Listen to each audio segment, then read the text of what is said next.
Before the first dinosaur ever drew breath, a creature with a skull crowned in bony horns roamed the supercontinent Pangaea. Scientists still debate whether it was a predator, a herbivore, or something stranger, an ecological riddle with no modern equivalent. In 1960, Soviet paleontologist Petr Chudinov was excavating the Perm region of Russia when his team uncovered something entirely unprecedented, an animal no scientific framework had yet prepared them to classify or even to name.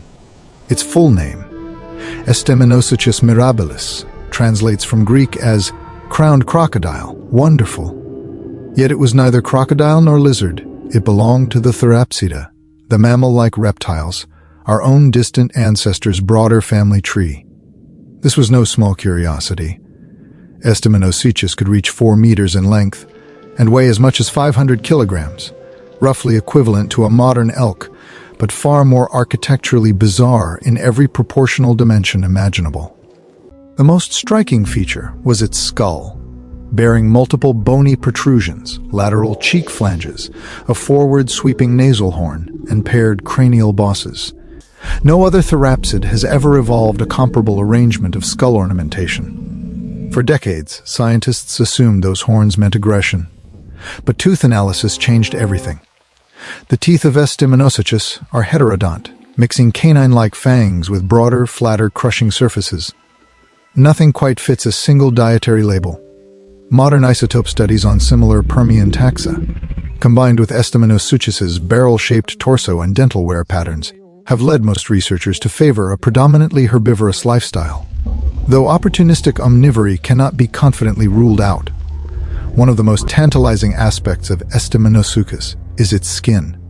Exceptional fossil preservation from the Mezon River locality shows smooth, glandular skin, more reminiscent of a modern hippopotamus than any scaly reptile.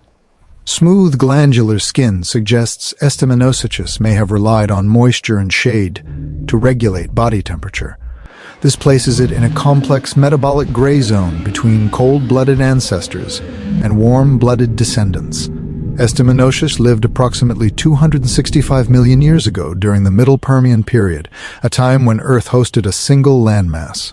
The climate was warming dangerously, glaciers retreated, deserts expanded, life balanced on an unstable ecological threshold. In this world, Estemmenosuchus shared territory with predatory Inostrancevia, sail-backed Dimetrodon relatives, and a diverse array of permo-carboniferous plants. It was a crowded, dynamic ecosystem. Its limb posture was semi-erect, not fully upright like mammals, not fully sprawling like lizards, but something transitional. Biomechanical modeling suggests a slow, deliberate gait, powerful, energy-efficient, suited to a large-bodied browser requiring immense plant intake daily. Were those elaborate skull ornaments purely defensive, or did they serve social signaling? Parallel examples across vertebrate evolution suggest display was the more likely primary function, implying some form of social hierarchy. Internal bone analysis using histological sectioning reveals rapid growth rings in juvenile specimens. This pattern indicates Estemmenosuchus grew faster than typical reptiles, another transitional signal pointing toward the eventual emergence of true endothermy in later therapsid lineages. Nothing is known with certainty about Estemmenosuchus reproduction. Based on its therapsid classification, eggs are likely, though some relatives show evidence of live birth. It represents a biological chapter written in broad strokes, its finer details permanently sealed in deep time. Brain case analysis reveals enlarged olfactory regions, suggesting an acute sense of smell. Estemmenosuchus appears to have been highly attuned to its environment through scent rather than complex visual processing. Estemmenosuchus lived roughly 5 million years before the Permian mass extinction.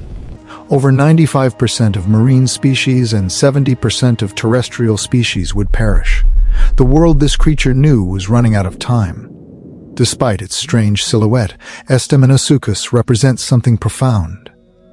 The therapsid lineage it belonged to survived that coming catastrophe and ultimately gave rise to the first true mammals. The crown of horns belonged, distantly, to our own evolutionary family history. Estemmenosuchus specimens are extraordinarily rare. Only a handful of skulls are known to science, almost all recovered from a single site in Russia's Perm Basin. Every fragment holds disproportionate scientific weight. The Mezin River Formation is the geological archive that preserved these animals. Deposited in ancient floodplain environments, its fine-grained sediments captured organisms with rare fidelity, including that extraordinary preserved skin. Russian and international researchers continue to refine our understanding through micro-CT scanning, isotope geochemistry, and comparative anatomy. Each generation of technology extracts new answers from the same ancient bones, revealing layers of biological detail unimaginable to Chudinov's original team. Those horns may ultimately be Estemmenosuchus's most honest message across time. They say, "I existed. I competed. I reproduced. I thrived in a world that vanished, and I left evidence. That alone is extraordinary. Every species that ever lived was once the unlikely product of millions of years of survival against impossible odds. Estemmenosuchus succeeded in its world. It filled its ecological role completely. The fact that its world ended is geology. That it existed at all is wonder. Estemmenosuchus, the crowned crocodile of the Permian, a herbivore with a warrior's helmet, a reptile carrying a mammal's future, and a window into a lost chapter of life on Earth that lasted hundreds of millions of years before a single dinosaur stepped forward.